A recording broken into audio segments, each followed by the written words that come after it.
नमस्कार दोस्तों, स्वागत है आपका daily one topic by AK YouTube channel पर। Political science most one liner series में ये 18वां वीडियो नोट है। यूपी पीजीटी सिविक्स के जो सिलेबस में भारतीय राजनीतिक चिंतक हैं जिनमें मनु है, कौटिल्य है, गांधी, नेहरू, अंबेडकर, लोहिया और जेपी नारायण। ठीक है, यही है ना। तो अब इसमें से मैं मनु और कौटिल्य के ऊपर कुछ महत्वपूर्ण प्रश्न इसमें समाहित कर रहा हूँ। वीडियो को पूरा देखिएगा और इसे लाइक शेयर कर दीजिएगा। चलिए शुरू करते हैं दोस्तों आज का ये वीडियो नोट बिना किसी देरी के। देखिए 350 तक हम कर चुके।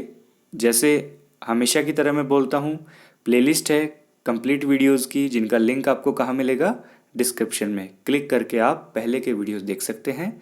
चैनल पर नए हैं तो सब्सक्राइब करके बेल आइकन प्रेस कर लें। 351 से देखिए दोस्तों, आचार्य मनु द्वारा रचित ग्रंथ कौन सा है। तो आचार्य मनु के बारे में आपके सिलेबस में है। तो आचार्य मनु का जो ग्रंथ है वो है मनु स्मृति। कौन सा ग्रंथ है? मनु स्मृति। नेक्स्ट देखिए 352, मनुस्मृति की तुलना सरलता से ल्यूकेटियस के महाकाव्य से की जा सकती है। साथ ही साथ इसमें जीवन दर्शन का अभूतपूर्व वर्णन है। ये किसने कहा? तो ये कीथ महोदय के अनुसार कहा गया कि मनुस्मृति की तुलना सरलता से ल्यूकेटियस के महाकाव्य से की जा सकती है। साथ ही साथ इसमें जीवन दर्शन का अभूतपूर्व वर्णन है, कीथ के अनुसार। ठीक है, नेक्स्ट देखिए 353, पाश्चात्य विश्व के लिए मनुस्मृति अपने प्रकार का सर्वश्रेष्ठ ग्रंथ है। पाश्चात्य विश्व के लिए मनुस्मृति अपने प्रकार का यानी इस टाइप का सर्वश्रेष्ठ ग्रंथ है। यह हिंदू कानून पर सर्वाधिक प्राचीन ग्रंथ भी है। ये मनुस्मृति के बारे में कौन कह रहे हैं? McKenzie brown. मैकेंजी ब्राउन कहते हैं कि पाश्चात्य विश्व के लिए मनुस्मृति अपने प्रकार का यानी इस प्रकार के ग्रंथों में सर्वश्रेष्ठ ग्रंथ है और यह हिंदू कानून पर सर्वाधिक प्राचीन ग्रंथ भी है। मैकेंजी ब्राउन का ये कथन है। नेक्स्ट देखिए दोस्तों 354, धर्मशास्त्र का आदि प्रणेता किसे माना जाता है? तो धर्मशास्त्र का आदि प्रणेता मनु को माना जाता है, आचार्य मनु को माना जाता है। 355, राजा द्वारा धर्म के विरुद्ध दिया गया दंड लोक में उसकी अपकीर्ति का और मृत्यु के बाद उसके नरकागमन का कारण बनता है, नरक में जाने का कारण बनता है। ये किसने कहा? मनु ने। कि राजा ने यदि धर्म के विरुद्ध किसी को दंड दे दिया तो उस जमाने में उस लोक में उसकी अपकीर्ति का, ठीक है, और मृत्यु के बाद उसमें नरक में जाने का वो क्या बनता है? कारण बनता है। ये मनु का क्या है? कथन है। नेक्स्ट देखिए दोस्तों, मनु के अनुसार राज्य के सप्तांग कौन कौन से हैं? तो राज्य के सप्तांग आपको मनु, कौटिल्य सब में मिलेंगे। तो मनु के अनुसार हैं स्वामी, मंत्री, पुर, राज्य, कोश, दंड और मित्र। ठीक है, एक बार इनको मैं आपको हल्का हल्का बता देता हूँ सभी के बारे में। जो सप्तांग जो सिद्धांत है, जो ये 7 अंग हैं राज्य के, इसमें मनु ने किस प्रकार से प्रयोग किया है। तो पहला जो ये स्वामी है, इसको राजा हम कह सकते हैं। क्या कह सकते हैं? राजा। तो मनु ने राजा के लिए जो शब्द प्रयोग किया वो क्या है? स्वामी। ठीक है, समझ गए आप। अब इसका मतलब क्या होता है कि राज्य की जो भी व्यवस्था है उसमें सबसे ऊपर कौन रहेगा? स्वामी या राजा। राजा के लिए मनु ने स्वामी शब्द प्रयोग किया और राज्य की सर्वोच्च स्थिति पर कौन रहेगा? राजा रहेगा। ठीक है, तो राजा के बिना राज्य की कल्पना नहीं की जा सकती, ये मनु ने कहा। मतलब राज्य है, राजा है तो राज्य है, राजा नहीं तो राज्य भी नहीं। तो राजा के बिना राज्य की कल्पना नहीं की जा सकती। समस्त जितने भी दायित्व हैं वो राजा के ऊपर हैं। ठीक है, और समस्त नैतिक गुणों से राजा क्या होना चाहिए? युक्त होना चाहिए, भरा पूरा होना चाहिए। ये राजा को क्या कहते हैं? स्वामी, मनु। ठीक है, दूसरा जो अंग है ये है मंत्री। क्या है? मंत्री। तो कुशल मंत्रियों का होना भी आवश्यक है, क्योंकि कुशल मंत्रियों के बिना राज्य का कार्य नहीं चलाया जा सकता, ये मनु कहते हैं। ठीक है, तो मंत्री कैसे होने चाहिए? आवश्यक गुण और योग्यता से पर्याप्त। पुर का मतलब क्या होता है? पुर का मतलब होता है दोस्तों एक तरीके से जो किला होता है या जिसे हम परकोटा कह सकते हैं। तो मनु कहते हैं कि पुर जो है, जो किला है, वो सुरक्षित होना चाहिए। ठीक है, वहाँ पर रक्षा की व्यवस्था तो होनी चाहिए, साथ में भरण पोषण की व्यवस्था भी होनी चाहिए। ठीक है। अब मनु के जो पुर हैं, जो मनु ने जितने प्रकार के किलों का या पुरों का वर्णन बताया, उनमें धानवन दुर्ग है, माही दुर्ग है, जल दुर्ग है, वृक्ष दुर्ग है, मनुष्य दुर्ग है और गिरि दुर्ग है। ये कुछ प्रमुख है। नेक्स्ट देखिए राज्य।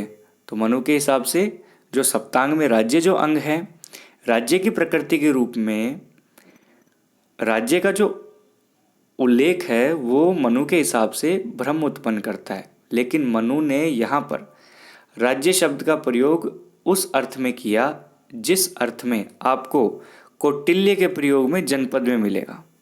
कौटिल्य प्रयोग करते हैं जनपद का, मनु प्रयोग करते हैं राज्य का, ध्यान में रखिएगा। ठीक है। तो राज्य का आशय ये होता है कि राज्य की भूमि तथा उसमें निवास करने वाली जनता। तो सीधी सी बात आप ये समझो कि राज्य का मतलब क्या होगा, ऐसी भूमि और उसमें निवास करने वाली जनता, ये क्या हो जाएगा, राज्य। मनु का तो क्या है, राज्य, और कौटिल्य का क्या बन जाता है, जनपद।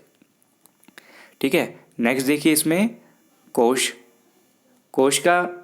कोश जो होता है, यहाँ पर हम ये कह सकते हैं कि प्रजा जो है उसकी सुरक्षा और उसके कल्याण के लिए विभिन्न प्रकार के दायित्वों की पूर्ति करने के लिए कोश होना आवश्यक है।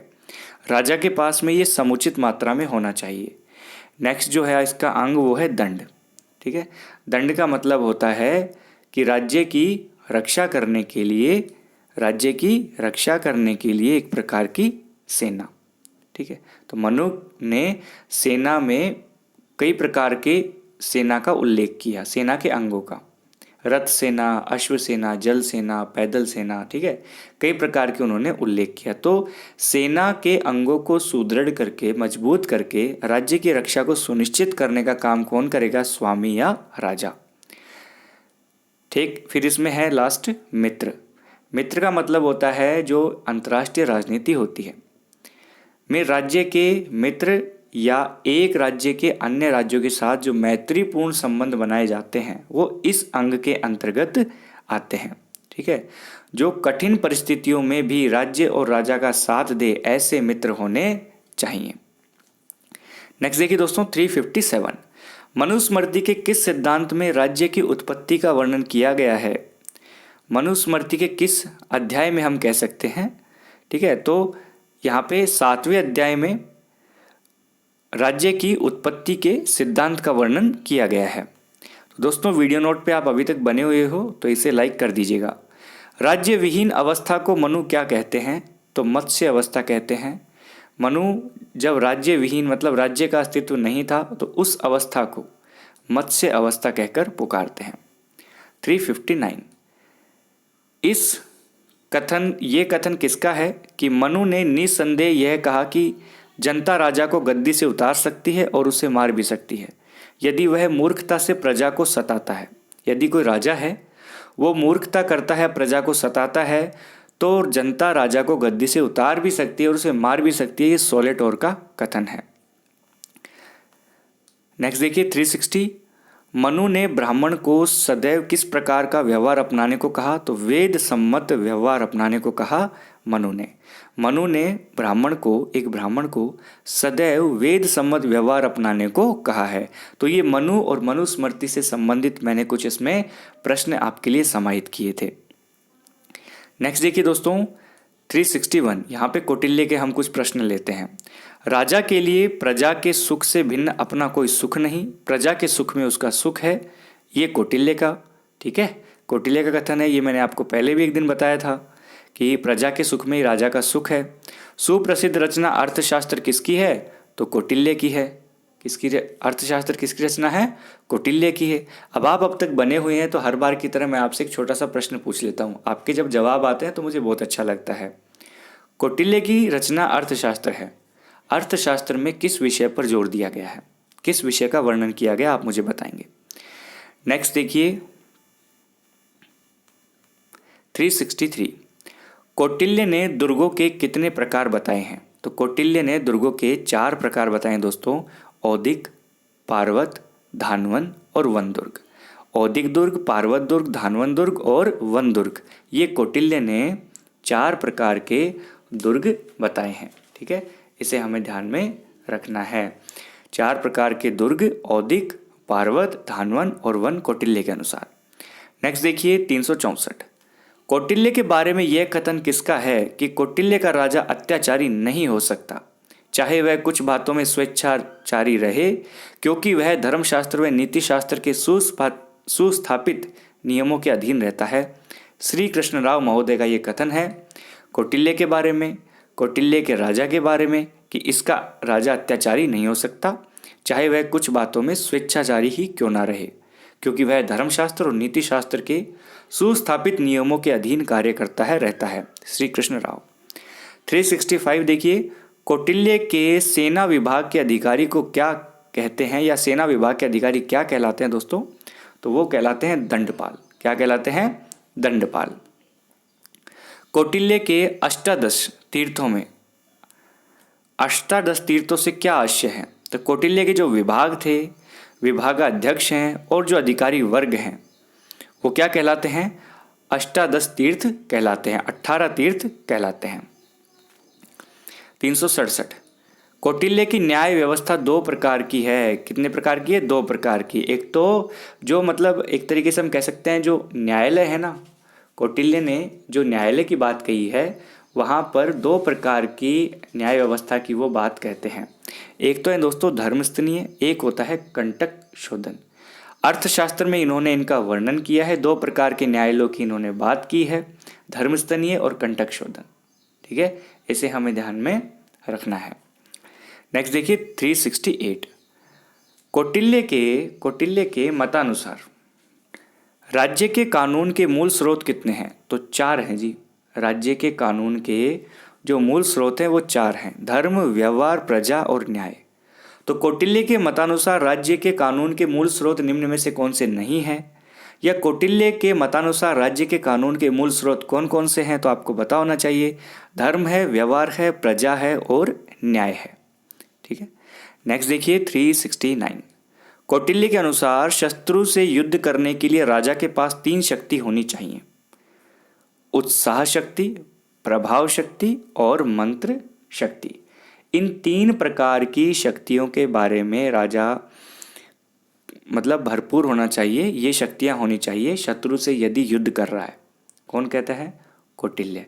कौटिल्य तीनों प्रकार की शक्तियों के बारे में कहते हैं कि ये राजा के पास होनी चाहिए यदि वो किसी शत्रु से युद्ध कर रहा है। नेक्स्ट देखिए दोस्तों 370। कौटिल्य के अनुसार युद्ध के प्रकार कितने हैं? तो कौटिल्य ने 3 प्रकार के युद्धों के बारे में कहा, धर्म युद्ध, कूट युद्ध और तूषणी युद्ध। ठीक है, धर्म युद्ध को जिसको प्रकाश युद्ध भी कहते हैं। क्या कहते हैं? धर्म युद्ध को प्रकाश युद्ध भी कहते हैं। ओके, कूट युद्ध छल कपट लूट मार वाला, इन तरीकों से किया गया युद्ध। ठीक है, तूषणी युद्ध जो होता है ये निकृष्ट प्रकार का युद्ध माना गया है, जिसमें सेना जहरीले साधनों का प्रयोग करते हैं, विष सदृश साधनों का प्रयोग करते हैं, छल कपट से गुप्त रूप से मनुष्यों का वध किया जाता है। ठीक है, और ये जो होता है ये धर्म युद्ध, ये जो होता है ये पूरी तैयारी के साथ विधिवत रूप से घोषित होता है। इसमें युद्ध स्थल पर दोनों सेनाएं आमने सामने होकर संघर्ष करती हैं, है ना।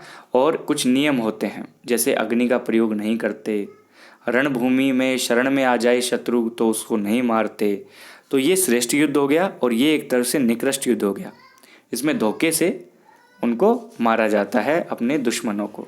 तो राजा के बारे में, युद्ध के बारे में हमने इनमें प्रश्न देखे, कौटिल्य के बारे में। ठीक है, तो हम ये कह सकते हैं कि जो कौटिल्य का बारे में जितने प्रश्न हैं महत्वपूर्ण हमने इसमें देखे, मनु के बारे में देखे। 1 2 3 प्रश्नों की और बात कर ले जो सामान्य होते हैं। जैसे कौटिल्य का जो ग्रंथ है अर्थशास्त्र, उसमें अधिकरणों की संख्या कितनी है दोस्तों? तो वहाँ पर अधिकरणों की संख्या 15 है। कितनी है? 15 है। ठीक है, कौटिल्य ने ज्ञान या विद्या निम्न मतलब किन शाखाओं में उनको वर्गीकृत किया? तो वहाँ पर कौटिल्य की 4 शाखाएं हैं, जिसमें त्रयी, वार्ता, अन्वीक्षिकी और दंड नीति है। ठीक है, ये बात हमें समझ में आ जाती है। और राज्य के कार्य क्षेत्र के संबंध में कौटिल्य की धारणा को किस श्रेणी में रखा जा सकता है, ये भी हमें पता होना चाहिए। तो वो है लोक कल्याणकारी राज्य। लोक कल्याणकारी राज्य के श्रेणी में रखा जा सकता है। ठीक है दोस्तों, तो इस वीडियो नोट में हमने मनु और कौटिल्य से संबंधित जितने महत्वपूर्ण फैक्ट मैं निकाल पाया उनके बारे में चर्चा की है, और आप इसके बारे में स्टडी कर भी रहे होंगे अपने नोट्स के माध्यम से, अपने बुक्स के माध्यम से। तो आपके लिए ये वीडियो यदि हेल्प करता है तो आप इसे लाइक और शेयर जरूर करके जाइएगा। चैनल पर बने रहिएगा, पहली बार थे तो सब्सक्राइब कर लेना, बिना सब्सक्राइब किए बिना मत जाना। Thank you so much for watching this video. मिलते हैं नेक्स्ट वीडियो नोट में।